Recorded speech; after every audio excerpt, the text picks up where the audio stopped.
Hey, it's Brad Parker, Crystal Palace fan, and you are listening to the Drunkard United Football Show. It's a parade. I was a fucking parade last week. I think people are very relieved to hear the sound of your voice. Hey, everybody, I'm alive, and I'm sober-ish. He's still drunk from last week. I was getting messages. Is Big Sam okay? I was pulling my best Alex Ovechkin, just nonstop drunkenness. Let's start the show. Born in the land of Bowie, Maryland. Bred to be a fan of fucking Everton. Punch you in the eye and drink your rye. Sam Houston. Sam Houston? Arsenal fans have another Sam. Right, the fucking Gooner Graham. Smells of a lord. Look straight in shorts. Sam Graham, hey. Sam Graham. Fucking United!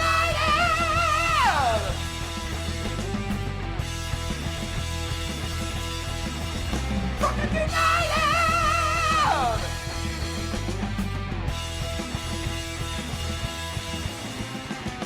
Hello and welcome to the DU Football Show, a totally biased recap of our friend's trip abroad, as told by two common American schmucks. I am your host, Sam Houston. Mr. Graham is away on paternity leave, but I am joined as always on the ones and twos, Producer Mel. Producer Mel, how the hell are you? I am good. I am far from a common American schmuck. Okay, well, it's supposed to be me, Grandpa. Okay, I mean, hey, white women always make it about themselves. We're recording at the DU Public House just outside the nation's capital. You can check us out wherever you get your podcasts. And of course, typically we stream live on Monday nights, but we didn't this one. Should you want to chat with us, there is many ways that you can.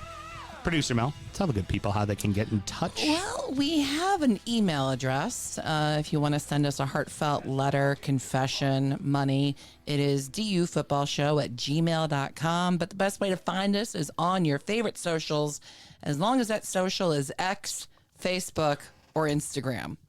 Other than that, we ain't checking the messages. Yeah, that's true. And what we is have that? a Twitch account, but... And what is the handle? You didn't say the handle. Oh, at dufootballshow.com. Ooh, we do now have a TikTok account, ladies and gentlemen. We do have videos, and I will be doing the halftime check-in. I'm going to record as a video. I'm going to put up as a TikTok on Saturday. It is also at the DU Football Show. Very good. Or, as I like to say, you can just drive your happy ass on over here, as is the case of three of you dumbasses tonight. We've got Alan, Jay, and Simon all in tonight. Gentlemen, how are we doing? Excellent. Couldn't be better. Excellent, wonderful. And Jay, who do you support? Fulham. Excellent. Alan, who do you support? And Simon, who do you support? Not Everton. Arsenal Football Club. Well, you know what? I mean, we suck. We're probably going down, but, they fucking bottled the league last year, and they're just too fucking nice. I work in the wine and spirit industry, and everybody else here has a deep, passionate love for distilled spirits. So as the red-blooded Americans we are, we've got to have a drink in our hand throughout this show and every single show. Jay, considering that you and I first kind of met over the internet talking about whiskey after you had been following the show, I wanted to give you the honors to tell everybody what we are drinking tonight. All right. We are sipping on Ragged Branch, barrel proof Virginia straight bourbon whiskey. This is the bottle called the Caretaker. There's what I'm looking for, 124.98 proof, which, if my math is correct, on the bottle, 62.5% alcohol. Mm-hmm. So the story that I was briefly told was that they had some that got mixed that wasn't supposed to get mixed, and they needed to find something to do with it, so they came up with this Caretaker. Mm-hmm. So it's a distillery-only release. There have been a few single barrels sold of the Caretaker as well. I know one of them is at Wells, so if you wanted to get a variation of this, again, it's a single barrel, so there would be different variations to the flavor profile, but for the most part, it'll be very similar. But they make both a signature bourbon, which is corn, rye, and malted barley, and then they make a wheated bourbon, or a wheater, as we've talked about, which is corn, wheat, and malted barley. One of their less experienced barrel hands Mixed a bunch of the signature and the weeded together. So this is technically a 4-grain because it has all 4 grains in it, but it came from a happy little mistake. And it turned out it ended up being really damn good. It's hot. Oh, yeah. Well, it's a $1.25. It definitely needs the ice. The ice will help mellow it out a little bit, but the beauty of, as we talked about before with barrel proof whiskeys, it's intensification of flavors. So there's going to be uber sweetness, uber vanilla, lots of big baking spice. Like it's really gonna, I like to equate your, let's call it your barrel head drinker is very much a hop head drinker. You know how there are beer drinkers that are just really, really into the overly hopped IPAs. Same kind of thought process here. And before we get to the second bit, allow me to say, everybody, drink responsibly. But we also have some beer tonight, so we're going to do a little bit of a sneak in on the injury time thing, but we'll do some more a little bit later on tonight. But, Alan, you brought a bunch of fucking beer, which is you are prone to do because not only are you now better than Gecko because you came with beer yet another time, you're still in the fucking league and he's not. So that's right. And every time I come, I'm going to bring more beer. And most of the time it's going to be local beer because that's my thing. So tonight, starting off, and there's a little sneak preview. So we've got from Black Flag Brewing Company, which is in my hometown of Columbia. It's called Who Loves Orange Soda. It's a fruited sour with oranges and soda syrup. Comes in at 6.5% ABV right here. I think in terms on the can, I think it was, if memory serves, I think it was about 16 for a 4-pack. So pretty standard price. Maybe it was 18. I've had this before, so and about to have it again. And I mean, my sense, it's the damn closest thing I've ever had to orange soda that is technically beer. It's does what it says on the can. oh god, yeah, it is tart orange soda all day.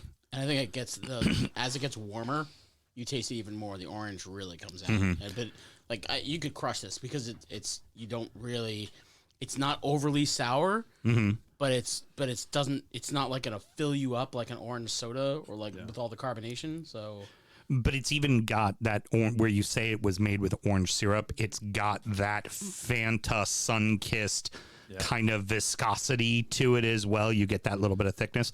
Boys, what do you all think of the beers and the whiskeys, by the way? Yeah, I like it. It, like you were saying, low carbonation orange soda is what I got immediately. This whiskey has a lot going on.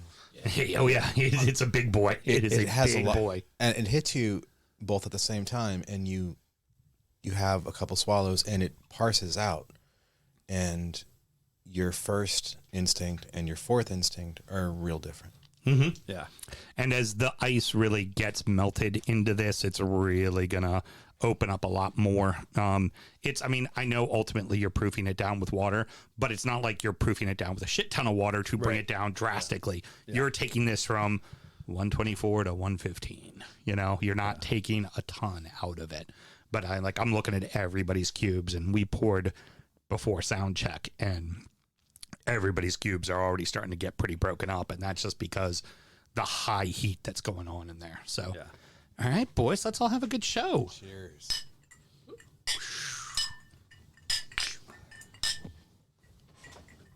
Sláinte. there's a lot of clinking going on over here. It's a Has there ever been this party. many people around the producer's table? My goodness. No, it's this 5 is the most we've ever had. Now we've had more in the room when we did the Naptown Blues fan cast. We had some like when the owner was here, like his daughter and the head of marketing. They were like fucking everybody was in the fucking room. That's just how that kind of works out. But as far as live mics, we've never been over 4 before because the board only has 4. That's why you're not listening to Mel, but it's probably not a bad thing. Oh yeah, can't mute anything. Just gonna sit there and hit buttons and without them being turned on. You want to hit the button again? Go ahead. Oh, fuck. Very good. Well, there you go. Graham has joined us tonight. That never gets old. All right. So, gentlemen, each one of you got the opportunity to see your clubs for the first time, right? For the first question, just to kind of set a purview, and I know some of you went to other matches as well, but I just want to cover your club first. Jay, what match did you get to see? I went to Fulham at home versus Leeds. last April, and then I went away to Villa Park. Very good. Alan, what did you see? For Everton, I saw Everton against Spurs at Goodison on a Monday night, also in early April. And the brilliancy that was Mickey fucking Keggers. It's probably the last good thing he's done. Hopefully Really? the last good. Hopefully, Yes, absolutely the case. And Simon, who did you see? Arsenal at the Emirates against Leeds on April 1st. Very cool. There's a Leeds theme going to be getting into today. Well, and we'll get into it later. You saw a Leeds match as well. So did. everybody went over and saw Leeds Oh. just to see him go down. All Yeah, right. we're going to get a chance to see him one last time. That's a dig. Wave That's a bye-bye. dig. All right, so let's talk about kind of steps in preparation in what you did to kind of do this. Did you go through the club directly? Did you have an international membership? Did you go through, Arsenal USA, Everton USA, Fulham USA? So kind of give me an idea of how you went through that. Simon, let's go with you first as far as getting yourself there. Sure. Myself, my wife, my boy, 3 of my best friends, Mike and Heather Cavanaugh, Rich Black, and my brother and his girlfriend, my brother Andrew Griffin, his girlfriend Kate Goldsberry. We all went to London as part of the Arsenal America annual road trip. They do one match. You have to be an Arsenal America member. You sign up. You get picked as part of a lottery, and we all got to go. And so we flew in to Heathrow on the Friday before the match. Mm-hmm. Left Baltimore Thursday. Got to Heathrow on Friday, and from there we just hit it. It was amazing. Excellent. Very good. And Alan, how did you go about doing everything? So this is kind of the planning took honestly months, because I was looking to go over there not just for the experience for myself, but I think I mentioned that occasional listener of the show, Jason Torben, who's a Leeds fan, we grew up together, and once Leeds got up to the Premier League, albeit short-lived, Subtle. we talked about trying to get over to see a game. It was just kind of we had, I don't want to say growing apart, but he lives in Pennsylvania, I live here, Right. and this, not sort of a bit of a sidetrack here, the magic of the Premier League, it has brought us closer together. And if there's one part about Leeds going down I'm sad about, is the fact that we don't we don't have that. We still talk, and I think it's brought us closer, and I don't think that bond is going away. But literally every day we were talking about something related to the Premier League. And so I just want to sort of throw that in there about how the league and our love for our respective teams is so much more than just playing on Saturdays, playing on Sundays. It is truly something that brings people together. Well, and hell, he even came down on a weekday down to Baltimore at Barflies, which is the Leeds pub. And we all went. A few of us all went as well and watched the match with the Leeds supporters at Barflies, which was awesome. So I'm sorry. So the course of this was really months in the making, and we were looking at the calendar, trying to figure out what worked for schedules and with wives and kids, and could we get over there together, see a game, at Goodison, see a game at Ellen Road, what would work out, and. Long story short, the fates aligned. We were able to make it work. We actually went over. It happened to be over the spring break, and we took Play Air, which is the, I guess, new-ish carrier out of. They're based in Iceland, so they fly to BWI. It's one of I think they have 4 or 5 East Coast locations, and they fly straight out of BWI. You go to Reykjavik, you transfer over, and we flew straight. They're one of the few airports. Airlines that fly straight to Liverpool Airport. Oh, very cool. It's a fairly small. Yeah, John Lennon Airport's tiny. Tiny, right? So it's smaller than Stansted. It's smaller than what's the other, Gatwick. It's tiny. Most people, if you're going to Liverpool, you're going to fly probably to Manchester, or you're going to fly to Heathrow and train over from there. But when I flew home, I flew out of Manchester. Right.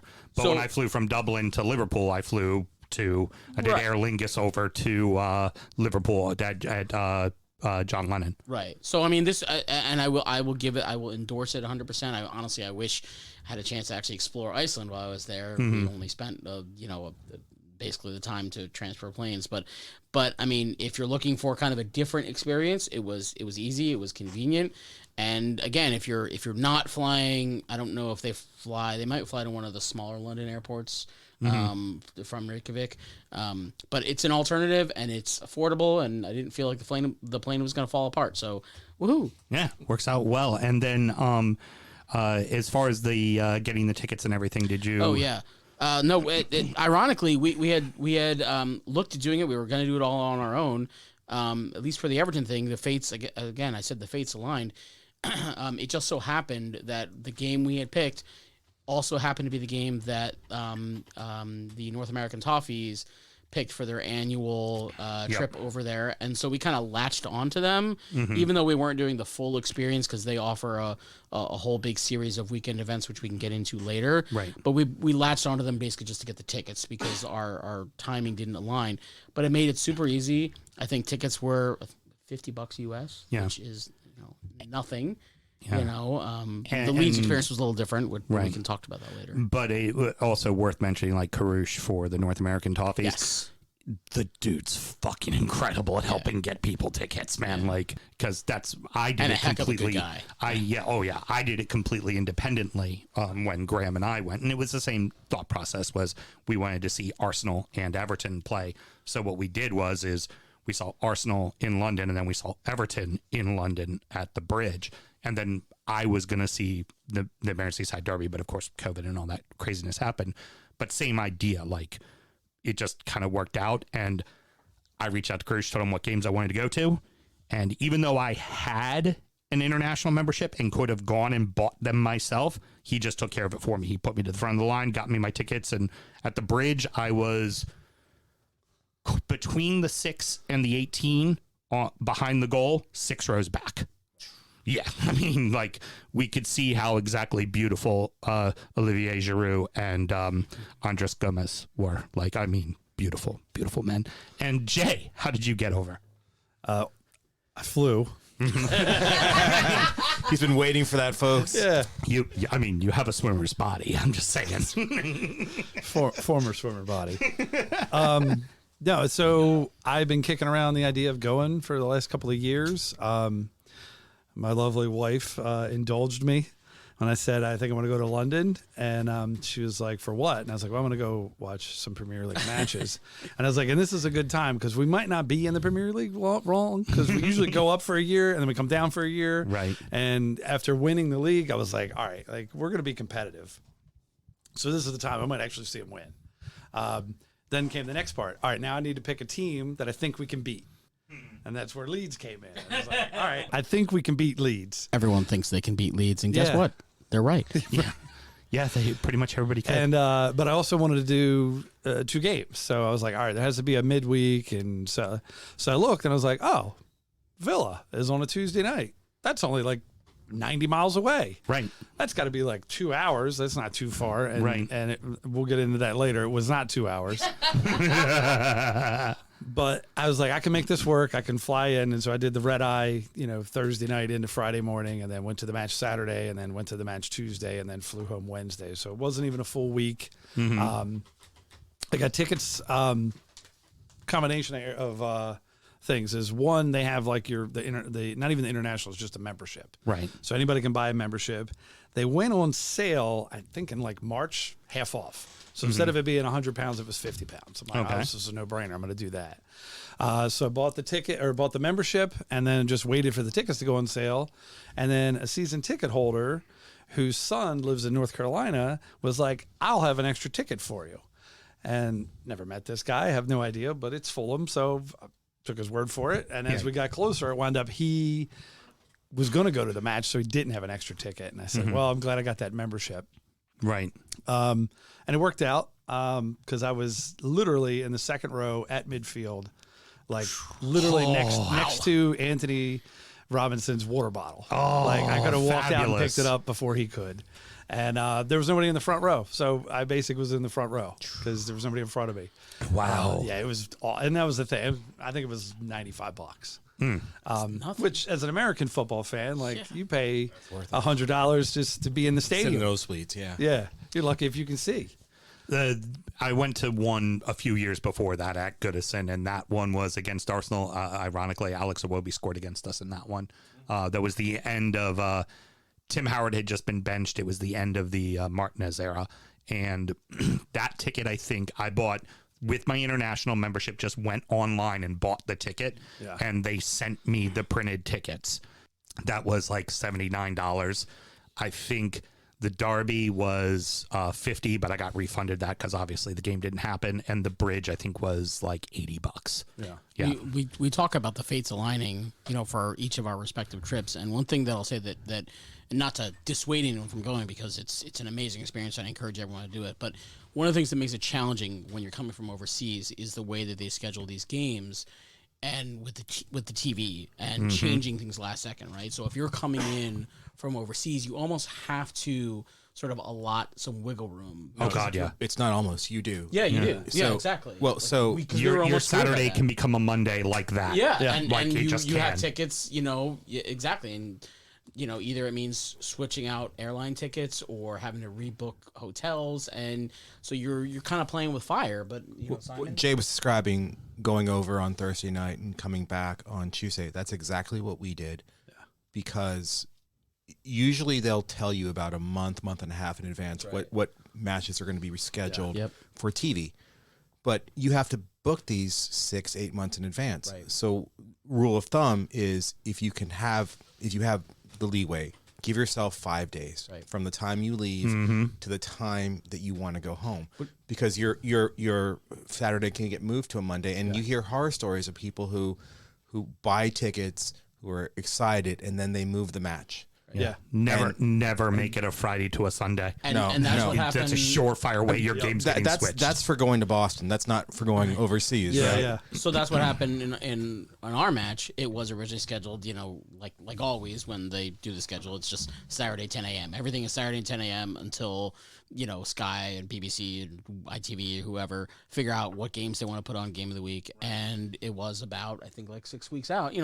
So North American Toffees had bought all these tickets, and the members had started to buy up things. And then when they redo the games, the Everton game is now Monday night. So I mean, that's we're not talking about a 24-hour shift. You're talking about more than a 48-hour window.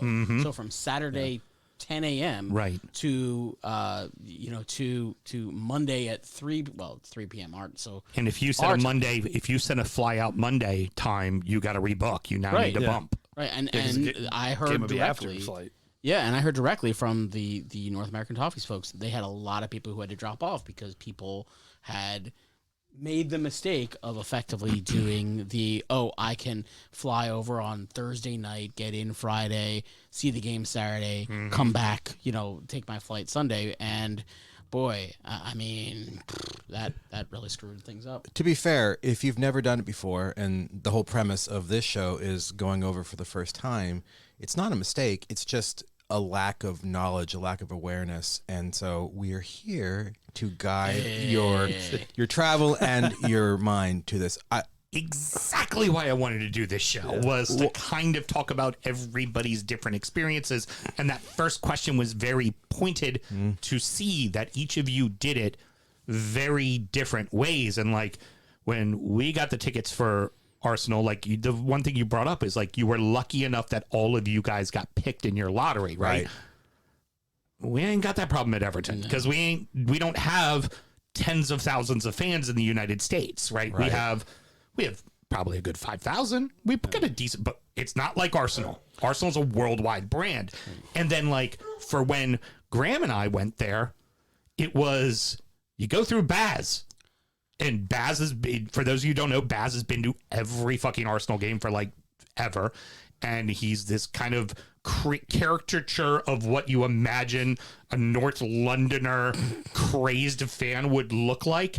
And you go see Baz, and I don't know the name of the little pub, but it's the little local supporter pub that's just down the street from the park. The Tollington? Yes. And it's the one where they apologized for raising their beers 50 pence over a year when they hadn't raised their beer prices in 10 years. I'm like, and so English, we're sorry we had to raise it 50 cents. It's like, it's still a $3.50 pint. Shut up. Like, it's not that fucking bad. And you go in and you see Baz, and Baz gives you two other people's membership cards. You go in, you come out, and you give those membership cards back to Baz. And if you fuck that up, you are never going to an Arsenal match again. You're not leaving Islington. You're not. You're not. You're not. Well, and one of the things that I heard from Alan and I heard from Jay and I've heard from you, Big Sam, is the importance as an American of linking into your local or your national supporters club, especially with clubs. I mean, you joke about Everton, but Everton has a big following. Fulham has a big following, and Premier League tickets have never been harder to get. You are building a new stadium. Fulham, you just built that beautiful stand that you drove into the Thames, and it's still not going to be enough. I mean, one of the things we've seen with Arsenal is it's harder than ever to get tickets because they're good again. And so having those connections, whether it's Baz at the Tollington or North American Toffees or Arsenal America, you have to leverage that. But when you talk about the dollars, so Arsenal America's membership costs $35 a year. Yep. For us to go over, it was $55. So for $100, I was in the North Bank in the third row. Awesome. You just the dollars and cents. If you're going to be chintzy about it, you're going to be cheap about it. Think about it like that, and it's so worth it. Interestingly, though, I will say, and we haven't gotten into the fact that I also went to a Leeds game with my friend who's a Leeds fan. Our experience there was completely different. That the only way to get tickets was to basically buy a membership, which I think everyone here has talked about doing. We did not have to do that with Everton, though. Right. But you can't just buy a membership and get seats. It was buy a membership and get, what do they call it, the hospitality packages? Oh, yeah. Wow. So like our tickets to get into Ellen Road, which were, they certainly weren't second row. It was high up in the stands, main stand, whatever. But like you get the 3-course meal and you get the booze and everything beforehand. But it was like, I don't know, it was probably close to $200. And I'll tell you something, I mean, and this is not me shitting on Leeds, even though it's something that we all love to do, and it comes naturally. But like, I don't know, there's just it doesn't feel natural. You're going to this big like kind of banquet hall where they serve you. I think they gave us like pot roaster steaks and like a 3-course meal and everything, and it was okay. It was okay if you're gonna pay that kind of money. You expect more than like a pie or kind of junk stuff. Right, but they fed you well at least. But it just didn't feel. Really, this is honestly me not shitting on Leeds intentionally. Anyways, it just didn't. You go over there, you want the real fan experience, not like the hoity-toity sort of. You want to have a pint in one of the local pubs. You want to do the walk. You want to sing the songs. You want to be with you the could have supporters. done all that at Leeds and then get the posh treatment. Well, It's kind of a la carte, right? You kind of choose your own adventure. Well, but we didn't. Yes, we could have done that. But I'll be honest. I mean, I don't want to really spend time talking about a second tier club now. Trying to help you, Geckel. Sorry, mate. But it didn't have. I don't think the same character. Obviously, I'm biased. I don't think it had the same character that the area around Goodison had. It felt more industrial. If you've ever been out there, it just felt very almost like a stadium on the outskirts of the highway, kind of like stadiums are here, like FedEx Field. Yeah, Yeah. There was like one street where they had like one or two bars. It just felt very not very residential. It felt very, I don't know, sort of just cookie cutter almost. Well, fair enough. Now, the other main thing I want to talk about, and I'm going to go into the next kind of topic here, is buying an international membership, buying or a club membership, or whatever it is that they offer. Most spend the fucking money. It ain't that. It's like I buy Mel hers every single year. I buy me every single year. You get your little membership card. You get 10% off at the gift shop. If you want to do tours or anything like that, you get online access to everything. So if you want to watch them in the preseason friendlies, you can watch all of that. You've got access to everything. And then they give you well over $30 worth of merch. And you buy it every year, and does these billion-dollar clubs need your little $30? No, but does it guarantee if you get a whim and go, I want to go over, you should be able to get a ticket. Because they make sure, especially I know with our club, you reach out to fan engagement makes sure you know exactly when the fuck you need to be awake for when those tickets go on sale so you can buy them right away. It really does help. Yeah. And the spend is not very much. You get discounts, you get access, you get information. It's really stepping up your game. If you're serious about going, it's something that people should really consider. And none of us have a stake in Fulham USA or North American Toffees or Arsenal America, even though I'm close to many people. The other thing that you need to realize about this is most of these organizations, if it's not going directly through the club, they're all volunteer. Yeah. People love their clubs, and they spend more time doing this for fellow fans than they do sometimes their jobs. So the way to sort of honor and respect that is to join. Yeah. And get the scarves and get the notepads. And for anyone looking to go over to see Arsenal, now you have to both join your local, your international club, your national club, and you have to now join Arsenal's Red membership. It's an extra £34 a year, but they've moved to all electronic ticketing, and you get everything's a card. That's like I said. You walked in with a fucking business card. Right. There had somebody else's name on it. It's like concerts now. There are no more printed tickets. Your ticket is through an app on your phone. Yeah. So it's kind of pay to play, but it's not very much. All right. So let's keep it rolling here. I want to just real quickly, I'm going to combine these two questions together.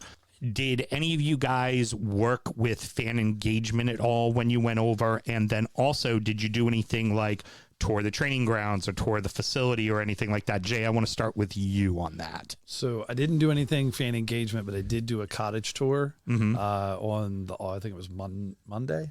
Yeah, so a couple days into the trip, which was really cool. To make sure a legend was there for you to meet and everything too, or? No. Okay, I've heard that some teams do that. They'll have a legend kind of hanging out. No, we did get to go in the cottage itself, where you usually see like injured players or dignitaries, or like the away team owner or chairman sometimes is there. So we got to go up in the cottage. It's tiny, but it has a really nice bar with a lot of memorabilia. There was a really cool thing. Pele, there's a picture. Pele came and played at the cottage. He's the only stadium in England that he actually played in. Yeah, because he didn't play at Goodison. He was already hurt at that point. Yeah. So they had I don't know if it was a game ball or a picture or something, but it was some memorabilia. I took a bunch of pictures. But they had events and banquets up in there, and there's a bar. Of course, it wasn't open when I was there, but nonetheless, it was really cool. And then they walked around the different stands. We didn't get to tour the Riverside stand because they were working on it, which was crazy because it was supposed to be done 2 years ago. And I was going to say, did you get to take a swim in the pool? But I guess not. No. You could hear hammer drills and stuff. I mean, I was like, it looks done, but it doesn't sound done. Right. But they had a big walled off section, so you can't walk along the water. You have to go around the stadium, which is kind of annoying, but it was cool to go to kind of see it. Right. They take you down in the locker room and up the tunnel and out the. Funny you brought that up because so it's small, right? The cottage is is like a shed, like a 2-story shed, and so the visitors' locker room literally looks like a 1970s bathroom. Or a middle school locker room. There's just a bench and a little cubby for them to put their stuff in. Same thing at Everton, basically. The difference between the two is night and day. But then in the home locker room, there's everybody has their own little spot, and it's padded and and it's nice luxury car seats and all that kind of stuff. It's when I went to the bridge, I talked about it before in the show, but it was, and I regret saying that I understand this, but it was like walking through the back of a courthouse when you're in jail. You're a lawyer, so you might have seen back there as well. But it's just these yellowy cinder block walls, and it's just these little tiny tunnels that just go, and then suddenly you're in an open area where there's one stand with 3 taps. There's a keg in the corner. There's somebody sitting there at a betting stand writing down bets for you. And then there was a poster that had all the teams' logos on it. It said, "Welcome to Stamford Bridge, away fans." We're not giving you any comfort for being here. You bought the ticket. You're allowed to scream for your team, but fuck you. You are not going to enjoy yourself. And then if they do that to the people, giving them money, Yeah. Imagine what they do to the players Yeah. coming into that stadium. Yeah. Yeah, it's the English version of painting the locker room pink. Yeah. Yes. Yeah. That came up because it used to be pink. And then what's even greater is when we talk about the FA Cup, you think about those League Two where like it's literally a dirt floor. It's a dirt floor. It's a wood bench. There is no shower, and there's one broken trainer's table in the middle. Right. And fuck you. That's what you get. That's the home locker room too. Simon, why don't you go ahead and talk about, did you get to do any tours? Did you work with fan engagement or talk with them at all? Kind of that kind of stuff. We did. So Arsenal America worked through the club. They took care of us. The first night we were there, I got a funny aside. I promise it won't take too long. We met at the Arsenal Supporters Club at the corner of Gillespie Road and St. Thomas. It is this little, to call it a shed is overstating it. It has brick, but you walk in and it has literally the old school AstroTurf as its floor. And every inch of that is covered by Arsenal memorabilia. Mm-hmm. And in the back, they have this sort of two-sided bar where this old, very nice gentleman is working. They serve 2 beers, Carlsberg and Carling, I think. They have a little old lady serving hot dogs. You never see her. The guy will take your hot dog order, but the woman just like drops them off at a door by the bar in the back, in the nether regions of the place, and it is always jammed. My then 11-year-old was jet lagged, and we have a picture of him leaning against like a picture of Charlie George or something like this, and he's passed out, and everybody's like, is that Cullen? And they're taking pictures of him. He's passed out, and we weren't going to wake him up. He was perfectly fine. He was sleeping with like 200 people around him. We give him a sausage roll. We give him an English Coke. He fucking springs to life. Like he jumps up to the point where Mark Brindle, who is the Arsenal Supporters Club liaison, a lovely, lovely man, comes over and takes a picture with Cullen. He's like, dude, I thought you were dead.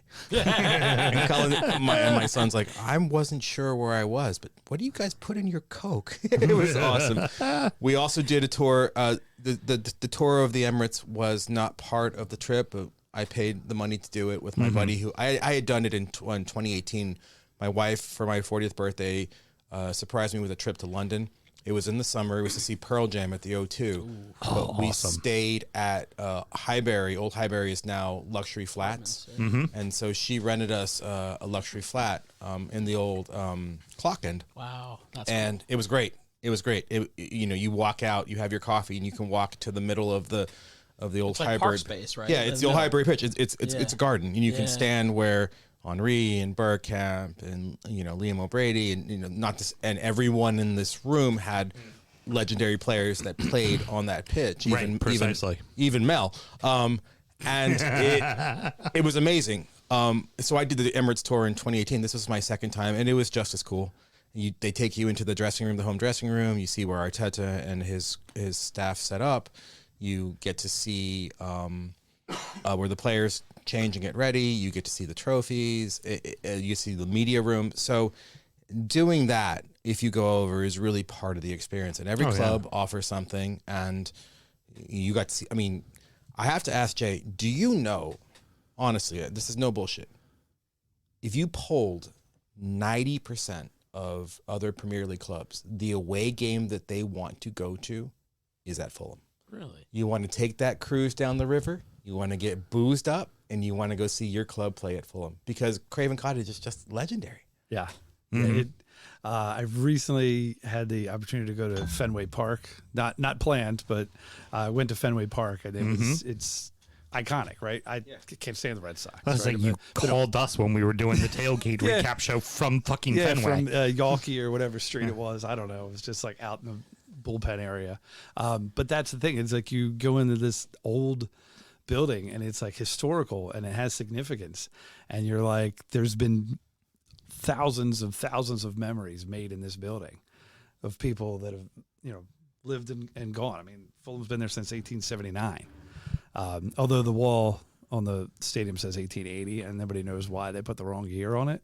But they did. Just Maybe they were ahead of too schedule. polite to change it. I'm thinking that the 8s and 0s looked better or were easier to make. Probably has something to do with Ale Man. Yeah. But to your point, it's like that's the game people want to go to. just to say you've been there. Alan as well. Yeah, I mean, well, so to just sort of jump on that, I mean, the motivation for me to go, among other reasons, just to be able to go, was, Goodison is in its final years, and I really wanted to be able to see them there before they move on to Bramley Moore, hopefully as a Premier League club. That's a topic for another show. But yeah, I mean, it was, I had the great fortune when Everton came over to Baltimore as part of the Baltimore Toffees to work with some of the front office folks at Everton.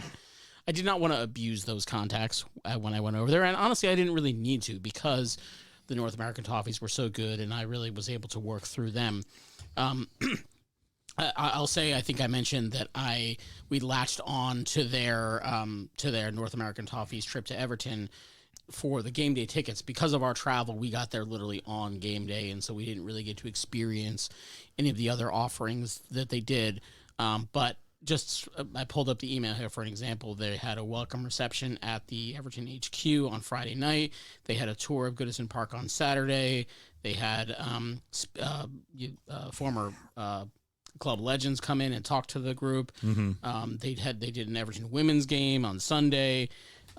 They did for those who are musically inclined, you may know Liverpool, of course, is the home of the Beatles, but many other famous musicians, and there was a special Liverpool music tour which we were able to catch there. So there was a whole series of events planned. That was a North American Toffees thing. I was able to also procure tickets for a Goodison Park tour, and it was everything you would have thought of. I went the day after the game, so I was already on kind of a high. Right. And then being able to go in and see, the rickety visiting locker room, which was hilarious, and like the one black and white TV that was like that you couldn't change from like BBC National or whatever. I'm probably messing that part up, but like It's probably Channel 4. Yeah. the showers that hold hot water for about 5 seconds and that the drain slopes up and not down. I mean, literally, like every disadvantage Fucking that you great. could think of. It's just, it's shithousery to the nth degree, and who doesn't love that? Do you get to walk out the tunnel? Right, yeah, got to walk out of the tunnel and you hear the shit. the music, for Zed car is starting to play, and right, and of course everyone, you take your phone and you sort of walk out there onto the pitch, and they show you, where here's the owner's box where everyone spits on because we all hate the Everton owner, and it's Arsenal. You can relate, right? You can sort of relate to that, right? Not so much anymore. No? They like them now. no, They okay. like them now. Okay. They've liked him for the last 2 years. They Okay. haven't liked. They didn't like him before that. Okay. I have a question for you guys. We at the Emirates, when you do the tour, you can walk out the tunnel, and you can sit in Arteta's chair.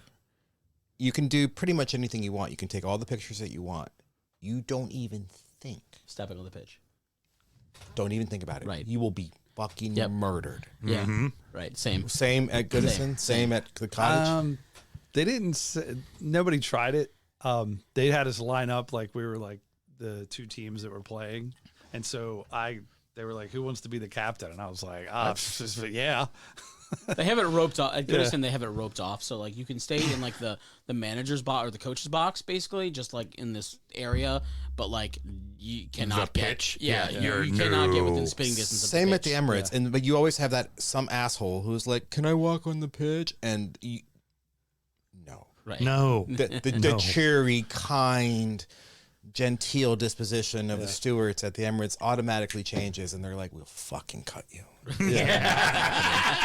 Yeah, I don't remember them making it a big deal. They may have said don't go on the pitch, but like there was like the big logo, and everybody would stand there to like get your picture taken. So like I don't think across so many. I mean, we're too nice. I was gonna say Fulhamish. Like we don't need to be told not to do something. We just know better. All right, so I'm not going to get to everything, but there's certain ones I want to get to, and you've kind of hinted at it a little bit already, but this is more the feeling, right? Not you talked about some of the pubs you went to, you talked about some of the things you did before the matches and stuff like that, but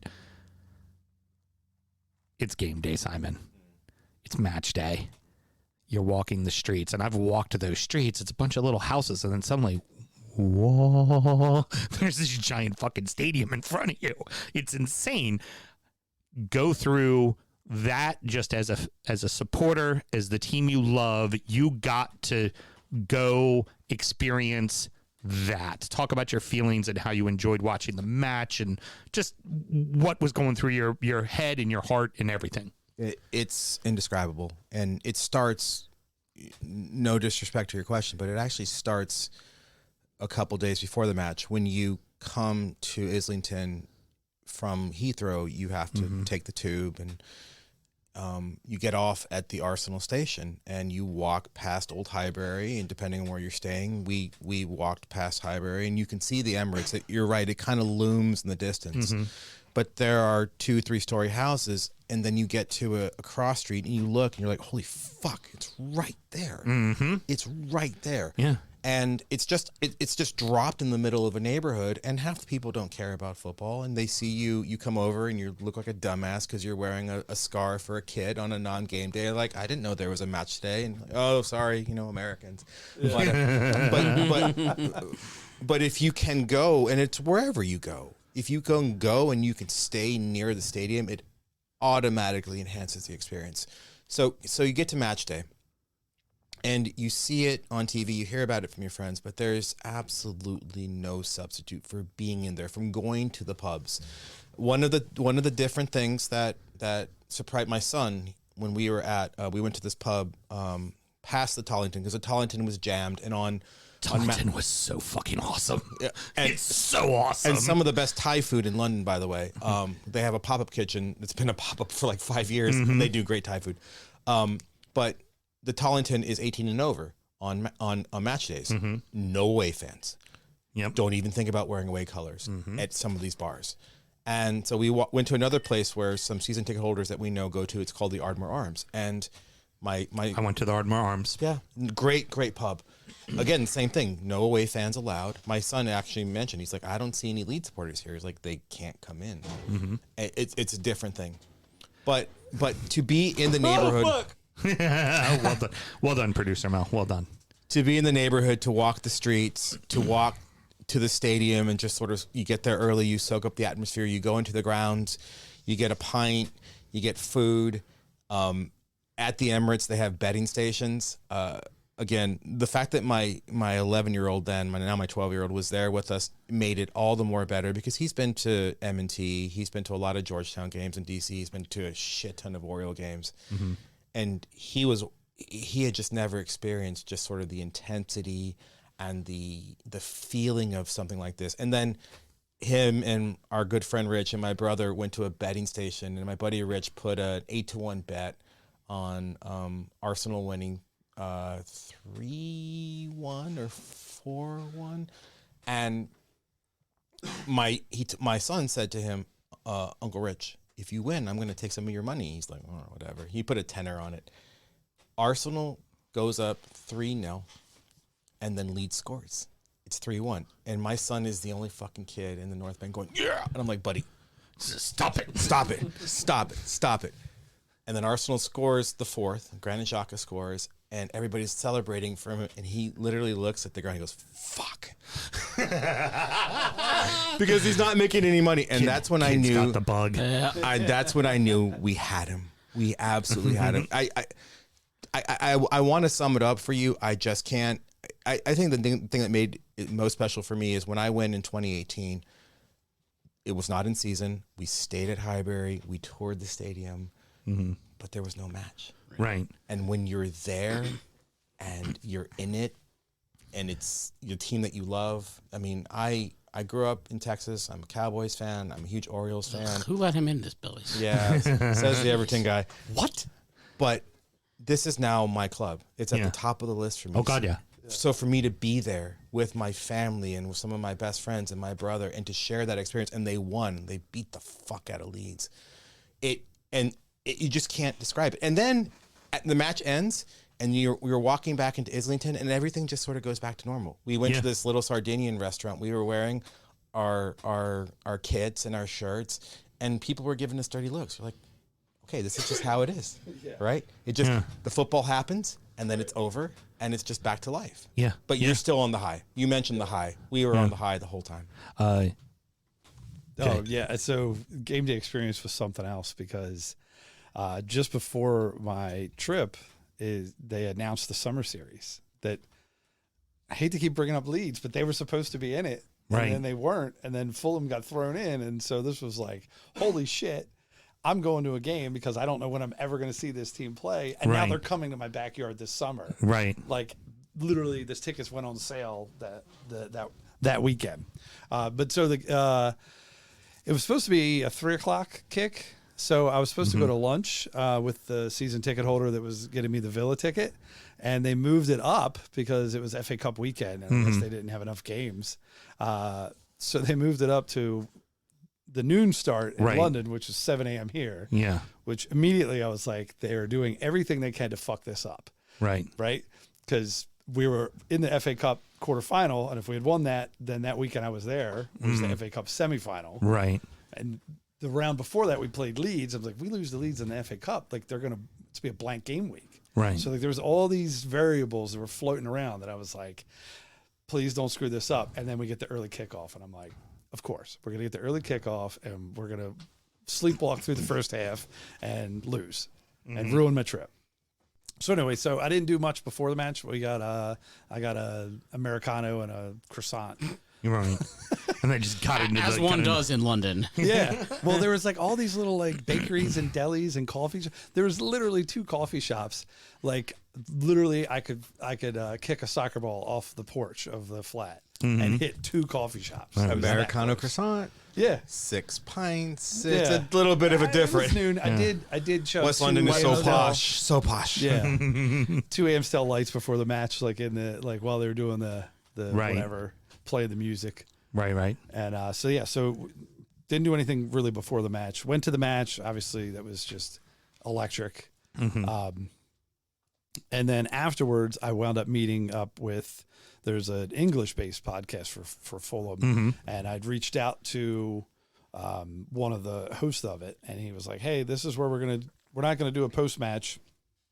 We're just going to get together with some fans, much like our Patreon here, but it was just I forget what they call it. But anyway, Right. so we went there, and so the game ended at 2. I think I made it to the pub at 2:30. Wait, you didn't tell us who won the game. Oh, Fulham won. Oh, okay. Yeah. All right. Yeah. Wait, they were playing Leeds. Yeah. Of course they were.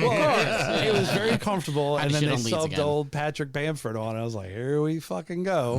And he sniped a goal. I think he actually got credit for it, but it was probably an own goal. But anyway. I actually think Patrick Bamford, who scored Leeds' goal against ours. Yeah, that's what he does. Yeah. It's just a little. It was a Pops around. garbage goal. Yeah. But he's good But at he's it. good at that. Yeah. He's a poacher. It's always good at. Yeah. Yeah. So yeah, got to the pub at 2:30 and just started drinking pints with the podcast crew and a bunch of other Americans. Like once you start talking, they sniffed you out pretty quickly. Oh God, yeah. Yeah. Like I was doing everything, and then as soon as I said more than like right or okay, then they were like, "Oh, American." I once had in it was Dunblane in Scotland. I was in the pub waiting for the train to go up to Elgin, and I order my pint and I asked for a menu, and it was like the proverbial record skipped. The whole room goes silent, and I just look around and I just go, oh wait, I'm the one with the funny accent, and they all laughed their asses off. And then it was like, wow, there's a fucking Yank here. So like, People want to talk to in the you pub, like you're an alien. all fucking like Yeah. How many pints of American. tenants did they buy you? a lot. I had a lot to drink. Tenants is what you got, right?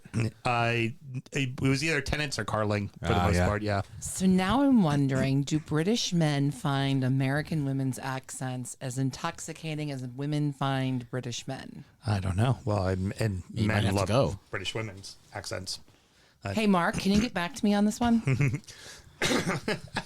And then So yes, real briefly, the away experience going to Villa Park, was it kind of like how I said, where it's like very unwelcoming? You're just like, Yeah. thanks for being here. Like prison. the high of having the win and drinking pints for 7 hours with a bunch of my new best friends, and then a couple days later, all right, now we're going to catch the coach.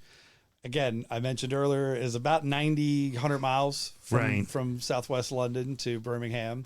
It was 4.5 hours on the coach to get there.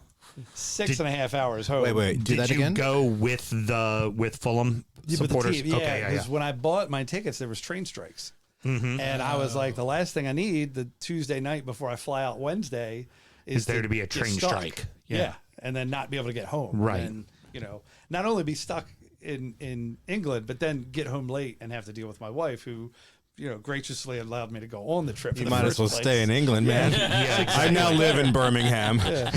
Yeah, I got like 2 weeks before the money's gone, and Right. figure it out from there.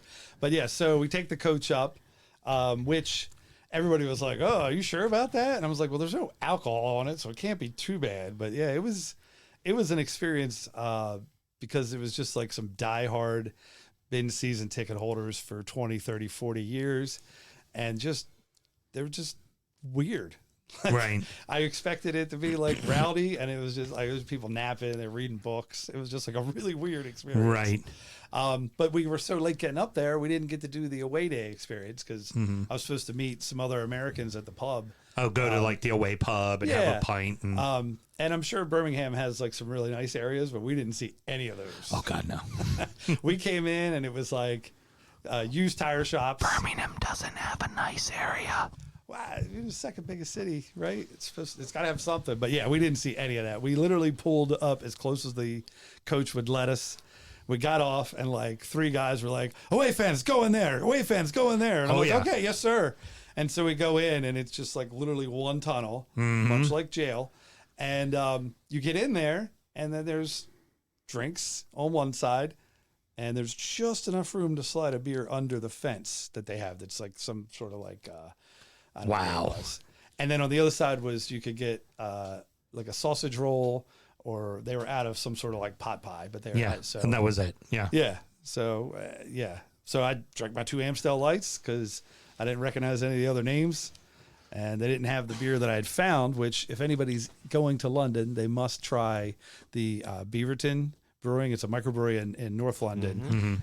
Neck Oil. It is phenomenal. It's just like a session IPA. North London has all the Camden Town Brewing is now, they're Arsenal fans, and so they got the contract for the entire Emirates. Oh, wow, nice. They have a Hell's Lager and they have an IPA, which my buddy Mike is like, "This is not an IPA." Like, yo, bro, for England it is. Fucking England. But Settle down. But Islington, Beaverton, and Camden run like the craft beer game in London. It's crazy. Yeah, and I it's can't good wait till shit they too. distribute over here. Yeah, it's really good. Yeah. Yeah.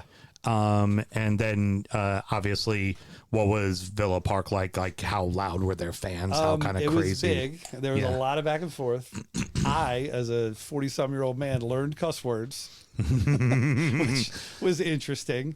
But yeah, it was kind of a drab game. Right. So the fans were the highlight because, I mean, it was back and forth. Yeah.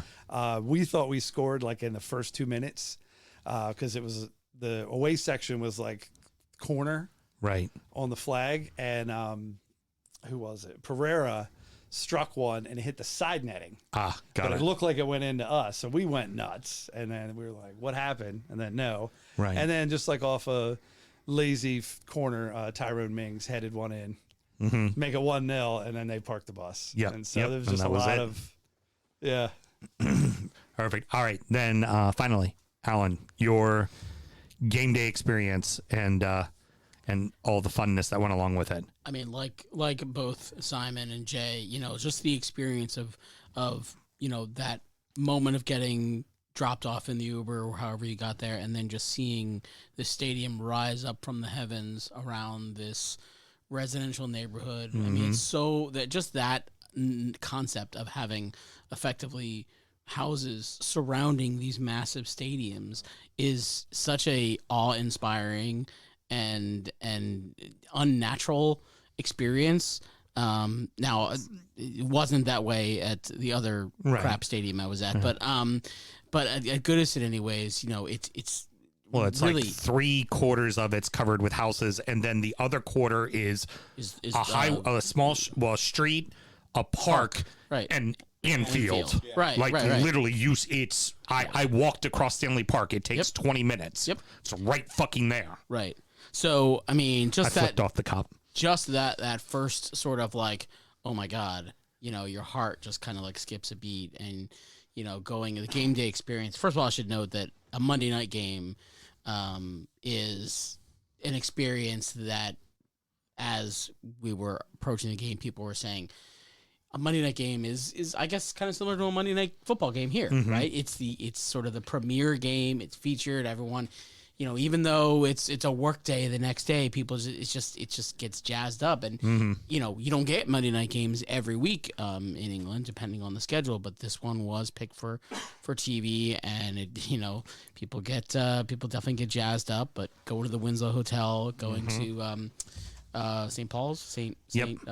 Paul's, right? Yep. Yeah, St. Paul's Church. St. Paul's Church, where they have the Everton Heritage Society, and you see a lot of the different vendors selling old time products. I brought some stuff with me. It's really just that experience and being around like minded fans, many of whom are not even American. Right. Well, not many of them. None of them effectively are Americans. Right. We happened to, because we were there with a group, several of whom were from Baltimore, we kind of hung around our group.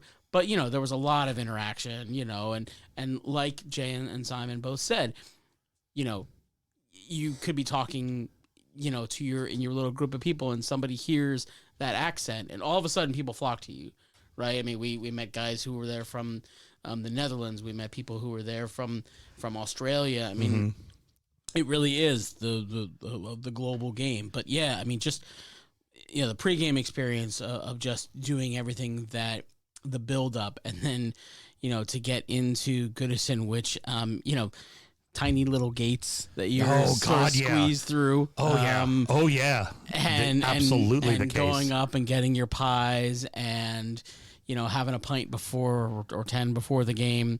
And, there's not a bad seat in the house. I mean, I wasn't 2 rows from the pitch. In fact, I don't think I would like that necessarily, because you get that view from the top. But, our game was, as I mentioned, was against Spurs, and we were, as everyone knows, in the thick of the relegation battle. And, it was a fairly drab game until, I guess it was Kane suckered Decore into a red card. And then Michael Keane gives up the penalty to Kane that he puts away. Right. They're up 1-0. It looks like it's fucking doomsday for us. And then out of nothing, effectively. Well, first of all, I should note that late substitution. It was what's the guy's name? He's no longer with the forward who would always come on. Lucas Moura. Lucas Moura comes on. He picks up a silly ass red card for no reason on Mick Keggers. Like the whole game was the Mick Keggers special. Oh yeah, basically. it definitely was. And then in the, I think it was 90+1. I mean, he's just sort of roaming around the 18. Nobody comes, picks him up, and he lasers a shot, top bins. Place goes wild. I mean, you would have thought we won. Oh God, yeah. You would have thought we won the fucking league. Right, exactly. but I mean, that just goes to show how important that 1 point was. But and Simon's about to make a snide point. No. I mean, it's a point. In whether you're in a title chase or a relegation battle, I try to explain the attraction of proper football to people in the States. And the closest analog I've gotten is to, if you support a team, hook 'em horns, that is in a top 10 game early in the season. Why does it fucking matter in September if Texas goes to Alabama and beats Alabama on the road? Because that could impact both teams in the national championship playoff. And they're going to expand the playoff, and they're going to dilute it. But when you're in February, March, April, May, and you're looking at the guillotine, and you get that point, you should celebrate that. Yeah. It's a huge deal. It's everything. And I remember at the time it was against Tottenham, so even right now It I was can an safely say unexpected point. Simon was blue that day. and it was Fuck yeah. and it was an unexpected point too, right? I mean, honestly, even though they come to your building, and I mean, yes, you tend to play better at home, and I won't even mention, getting 3 off of Arsenal early in the year, which was unexpected. I mean, but those 3 points. I don't know why it's the Goodison curse.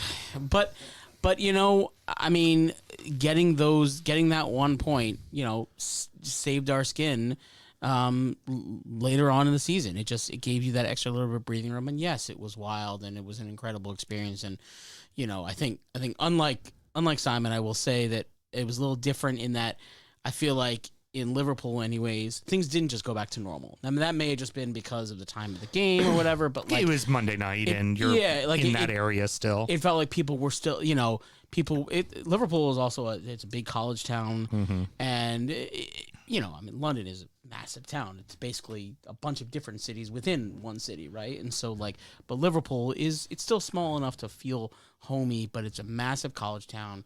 The bars are open all night long, effectively, and it's an amazing experience to be around that, and it really is. You are Everton, you are Liverpool fans, and it doesn't switch off, effectively. Right. Can I ask you a question? And this one goes to Big Sam as well, because you mentioned that Goodison is getting replaced, the new stadium is being built. There is a ton of wanderlust about. Maybe less so that Arsenal is doing good again, but for years the boogeyman was, well, we're not good because we left Highbury and we went to this bigger sort of lifeless stadium. I mean, Fulham will probably never leave Craven Cottage, and I hope that they don't. But is there a worry among Everton fans, probably listening to Arsenal fans, about leaving Goodison for as many drawbacks as it has, and going to a modern, bigger, cleaner, nicer stadium that you're going to lose, in the words of, you're going to lose the dank. We're going to lose the dank. Go first. So I mean, I think my answer to that question is premised around the fact that right now we've experienced 2 relegation battles and could very well be in the mix for a third. And in some ways, I think people may see this as kind of the light at the end of the tunnel, as opposed to if we were solidly mid-table or if we were, consistently top 10 kind of thing.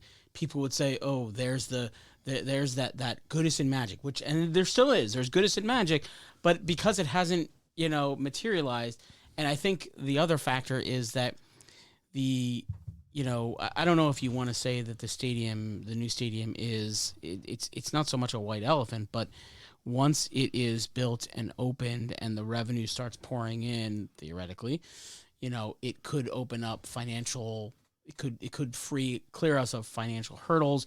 It could, and I think this is the big factor here, it could finally allow perhaps the current owner, who is not well liked at all, to sell the club once the club's on better footing and he can get more money for the whole thing. So I think in that regard, it's seen differently. But Sam, I don't know if you have a perspective. I mean, isn't Goodison magic still a thing? I saw it happen last 100%. year, and I saw it happen. Frank Lampard celebrating staying up. You're right. Yes, that is a thing. And will there be a change when it moves to the new stadium? Absolutely. Will it change what Everton and Liverpool are now that Everton won't be in the shadow of Anfield? That, let us all not forget, the stadium that Everton played in first. Mm-hmm. The stadium that the first title won at Anfield was won by Everton. Right. Yeah, they essentially, to put it into Baltimore thing, is the Ravens are playing at M&T Bank Stadium. They've been playing there for about 10 years. The city of Baltimore wants to raise the rent because essentially they want to make their own city team, right? So they raise the rent and they force out the Ravens. The Ravens move across the parking lot and build a stadium at Camden Yards. Right. And then they come up with a team. They call that team the Steelers. And then they buy all of the Ravens players. And then that's what they look at for 100 fucking years. That's what they look at. So for Everton, in order for them to progress as a club, they have to make this next step. They do at the wages that they try to pay players to be competitive, to be the quote best of the rest, which that has now hurt them because now they're relegation battling every year because they used to be the best of the rest because they took the older players from the big 6 clubs, but still paid them $150,000 a week, right? So, and that's why they were the best of the rest, because everybody would go play there because they knew they got their fucking payday, right? They still had something to offer. The stadium doesn't make enough money to pay those fucking players. And that's why they are where they are now. it's time for a new stadium. It's time to move on. It's time to be, because if you don't move on, we're Pompey in League One.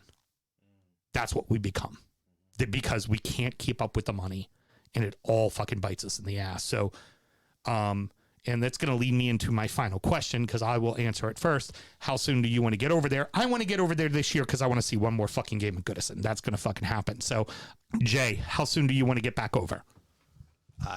Yeah, as soon as possible. Yesterday? Can I go yesterday? Can I be there already? I looked at the schedule and I was like, nah, there's no like double game weeks or anything. And I was like, well, we'll just table it. And I was like, we'll see what happens with FA Cup and Don't Care About It Cup. No. And so then I was joking with my friends and I was like, actually, there's a match in December. And so I have two buddies that are Liverpool fans that are in my mini league, and another that's a Tottenham fan. And they were all very jealous that I went.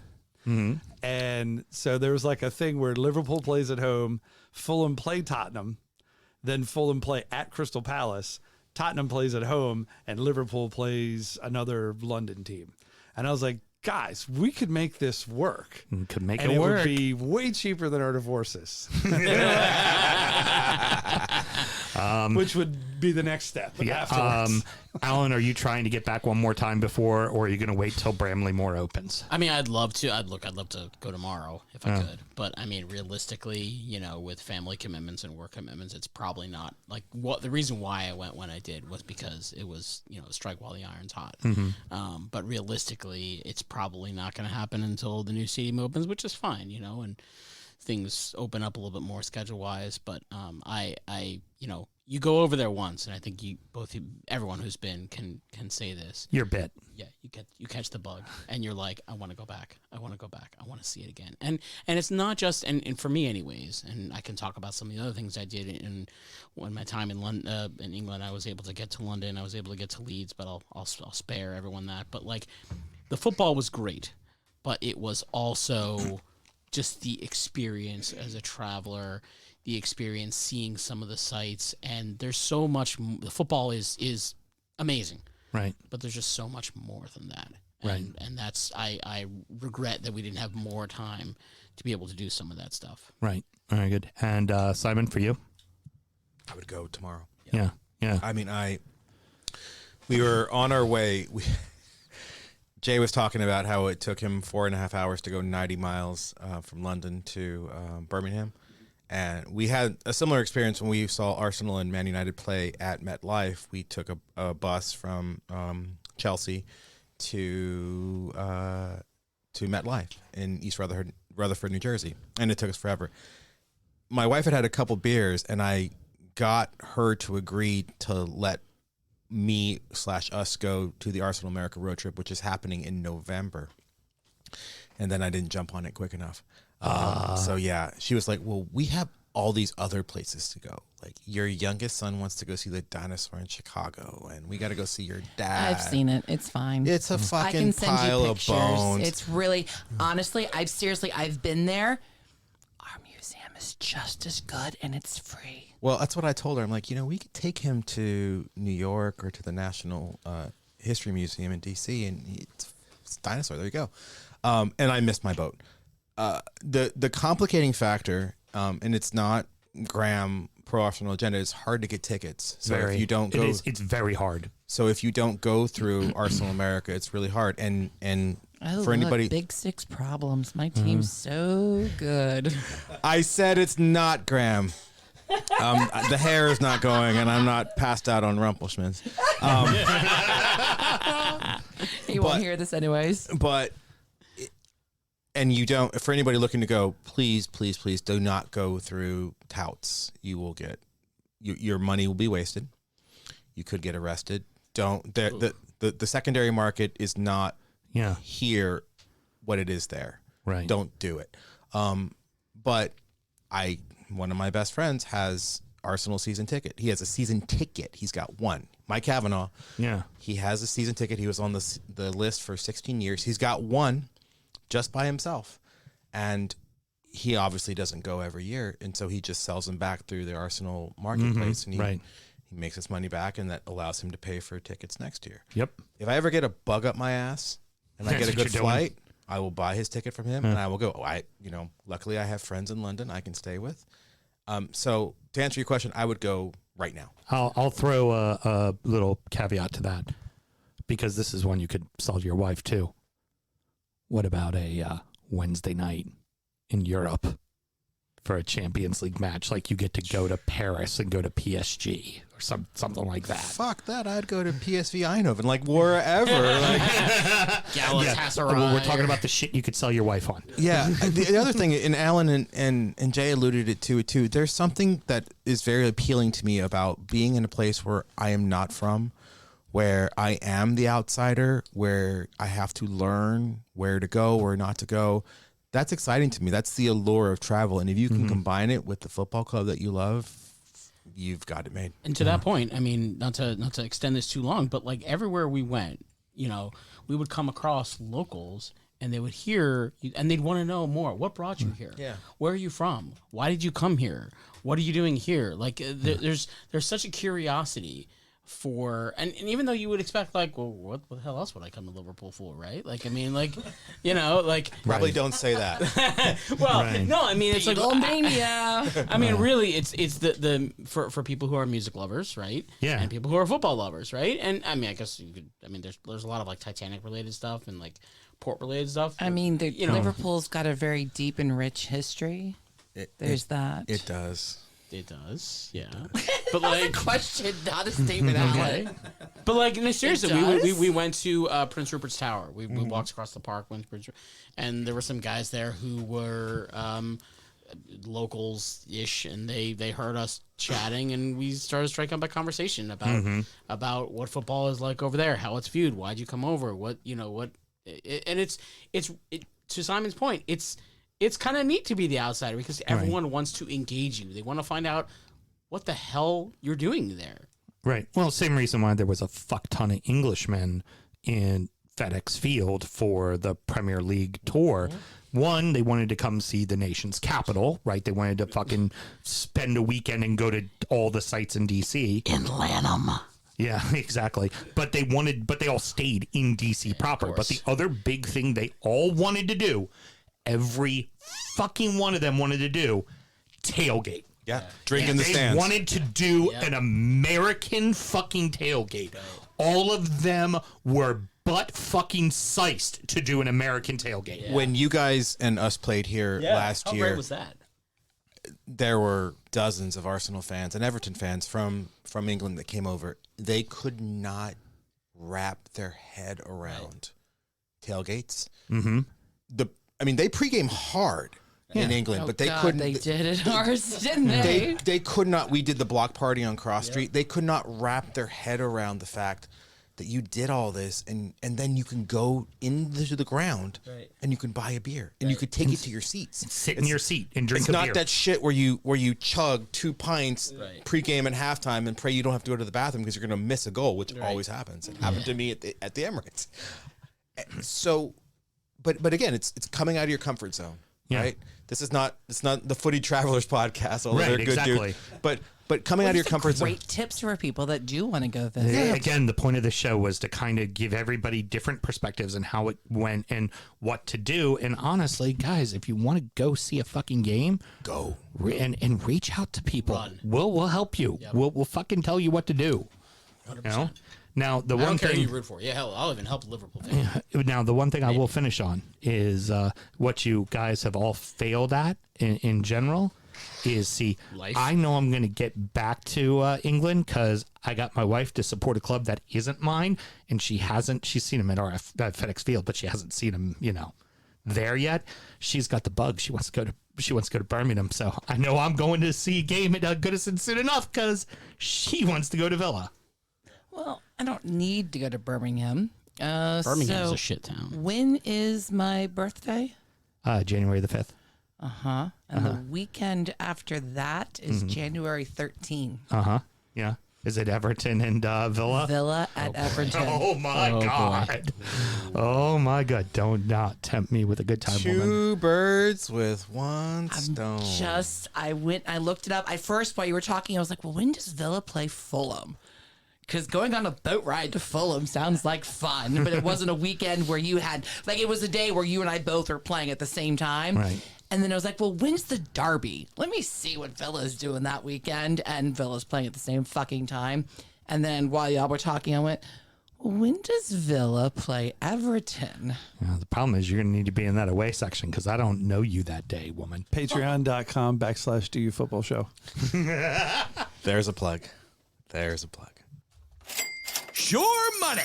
All right, so I got to run this whole fucking thing real quick. So I lost because I got to do my part, I got to do Pat's part, and I got to do Graham's part because all that bullshit. So Hardest working man in the business. yeah, I know. For fuck's sake, driving the bus, doing it all. So City scored 5 goals in the match, but not one in the first 10 minutes. So I missed my bet, and I am down $300. Big Sam's Lock of the Week. It's got to work eventually, right? And I wrote score 5 and 90, but not one in the first 10 for the Cup of Losers. And then for my bet this week, I am taking a 3-game parlay of home sides. Give me Fulham to win, give me Villa to win, and give me Newcastle to win at plus 389. Now, let's go ahead and do the other sounder. And now, it's time for our degenerate gambling friend Pat's Pick of the Week. He wrote this last week, but it could apply for today. Hello, it has been one hell of a weekend. College football, fantasy draft parties, even though it was actually the NFL playing. Getting into a verbal altercation on the golf course. If you've ever played golf with Pat, he gets a little loud and angry about things. And a whole lot of beer drinking. No, you don't say, Pat.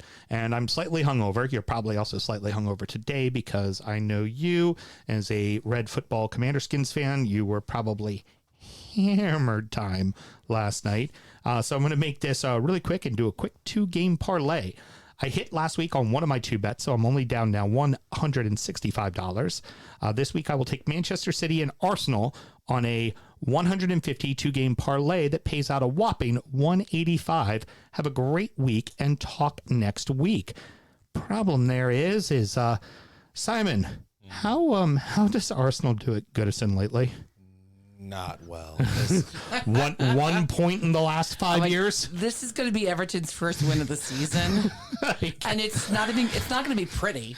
No, it's going to be an ugly ass 1-0 that makes them go fucking dice. That's exactly what's going to fucking happen. That or 1-1. After last year, the algorithms on Facebook or Instagram were fucking with me, and there was like a Sean Dyche masterclass where he sits in front of, it looks like an old backgammon board, and he positions the little fucking stones, how he sets up in a low block and how he springs the counter. I'm like, son of a bitch, that's what he did to us.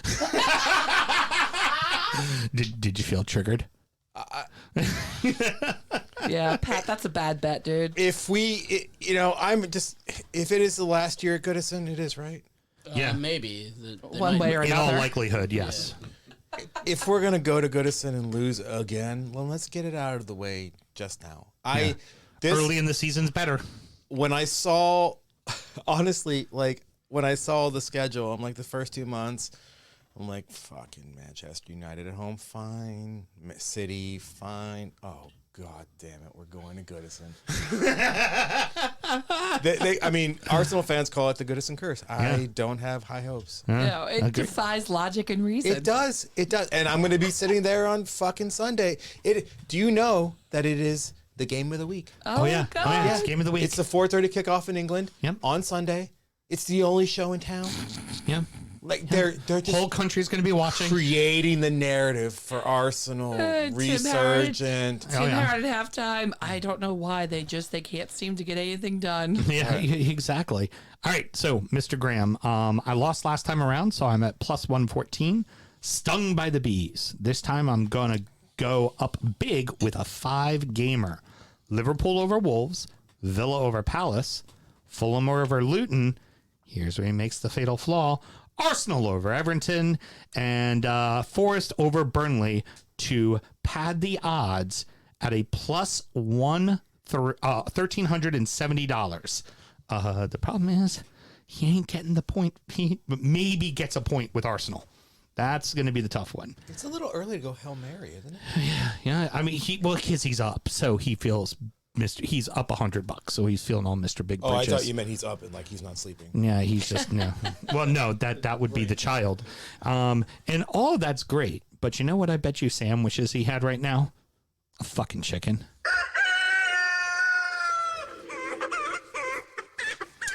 Well, one has to wonder if VAR was influenced by Kitty's bet, as they missed an obvious handball, allowing West Ham to win, and now she sits at 2-1. So this week, I lost my spot. This week, Excellent cold reader, best cold reader in the business. This week, I alone, Definitely me, on Tuesdays. Tuesdays I read the cold best. This week, I gave Kitty Nottingham Forest hosting Burnley. Now, Kitty pulled up her Max app. You know, that's the one formerly HBO Max. Mm-hmm. Yep, I know And Max. she showed me an episode of Game of Thrones. Okay, interesting. Well, wouldn't you know it? There's a kitty. There is Kitty, an extra chicken running around in Gendry's blacksmith shop. Oh, those are hard words to say, aren't they?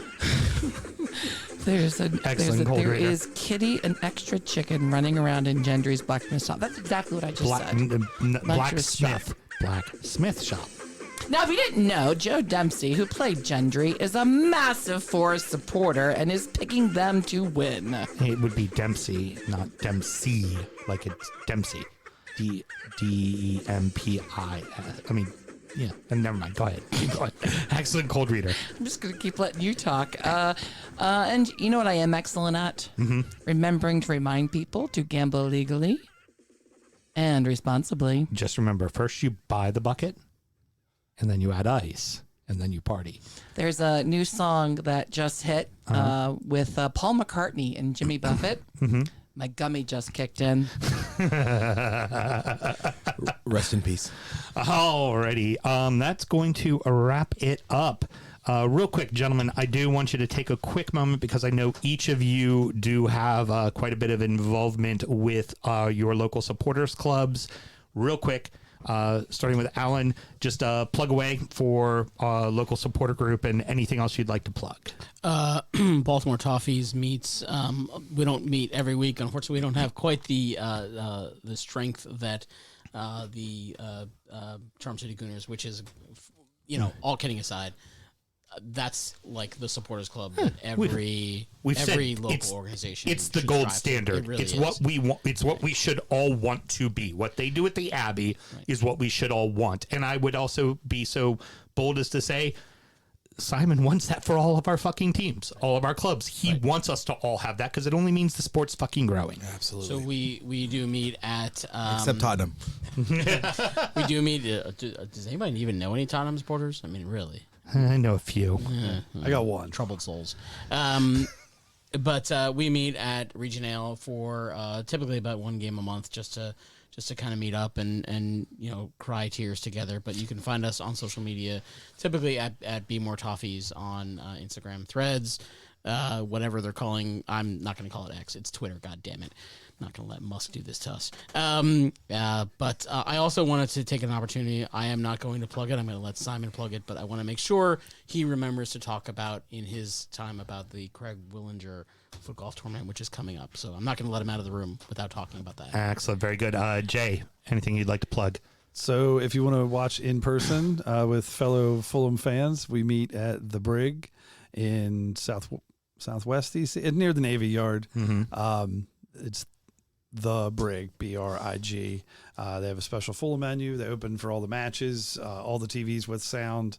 It's a German-themed beer garden with giant pretzels. Oh, that's pretty awesome. So yeah, it was a good time and family and pet friendly. So that's really cool. If you don't want to drive to DC, you can watch online with Fulham in the South. It's on Facebook. That's our main way to coordinate, and it's Fulham in the South on Facebook. And you have to answer a couple Fulham related questions, and then we put links up for all the games, including cup matches and midweeks. And the Fits are fucking awesome. Yeah, I that's a good love the group of fucking people. Fits. They're just great human beings.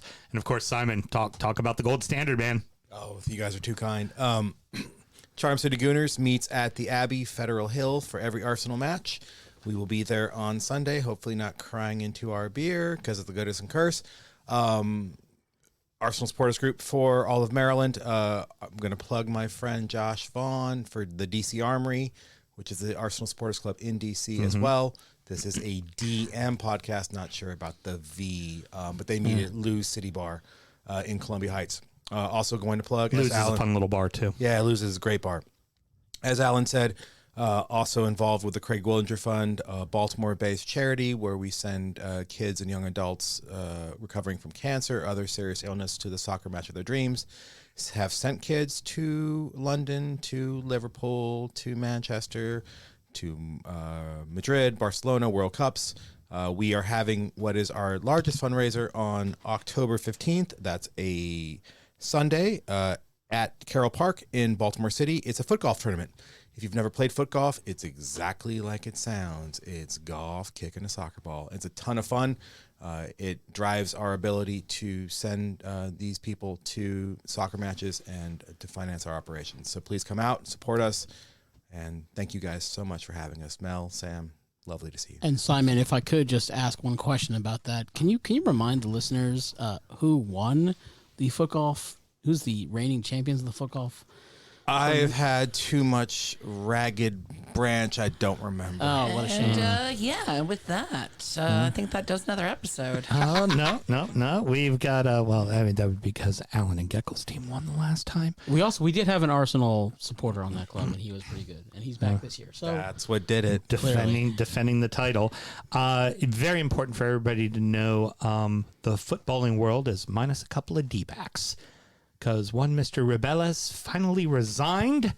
And Good Lord, that took forever. And Vilda, when Rebellas got suspended, finally got fucking fired. So now, maybe just for a moment, we can actually celebrate the fact that the Spanish women played an almost perfect game of football to win a fucking World Cup. And how about we focus on that as opposed to the men who decided to grab and kiss women and grab their dick and just be all around fucking cocksmokers. And did you see how he resigned in the cuntiest way possible? By talking to Pierce Morgan. Piers Fuck Morgan. that I guy. mean, really. That was like perfection. Hey, everybody, Piers Morgan. Famous Arsenal supporter. Take with that what you will. Don't want him. It's only appropriate to celebrate a World Cup with your crotch. If you're a goaltender. Emmy Martinez. when you're using the golden glove to cover said cock as you thrust it into the air. That is the only time it's acceptable. I would think he was holding it there going, I now have 5 cocks. Look at me. When he's like, when Sam told me about the story first, I was like, well, somebody did something terrible at the World Cup. I'm like, can't be worse than Emmy. Oh, Hold my beer. Hold my Estrella, because it was. All right, everybody. Next up is Injury Time, where we preview the weekend's upcoming matches, and we chat about more beers, because Alan brought a whole bunch. We're going to talk about them. Producer Mel, should someone want to find Injury Time, how do they go about doing it? Well, it is quite simple. Wherever you are finding this podcast right now, take a moment, look at the description, and right there is a frickin' link. Although I could just tell you, go to patreon.com, patreon.com/DU Football Show. Rob would tell you that's a / Remember, he's in Doesn't matter. You're not going to do that. You're going to click on the link in the description for this show or our Facebook page or our website or just anywhere where you follow the DU Football Show. All these gentlemen in the room are lovely Patreon supporters, and we appreciate. And it's because of their patronage and friendship that this show is able to continue and grow. And if you want to figure out what's going on with the rest of the English Football League, maybe small clubs like Leeds and how they're doing in the championship, we check out the brand new show we're doing, DU Does EFL. Until next week, everybody. Good night. Born in the land of Bowie, Maryland. Bred to be a fan of fucking Everton. Punch you in the eye and drink your rye. Sam Houston. Sam Houston. Arsenal fans have another Sam. AKA the fucking Gooner Graham. Stump of a lord. Look straight in shorts. Sam Grammy. Sam Brown.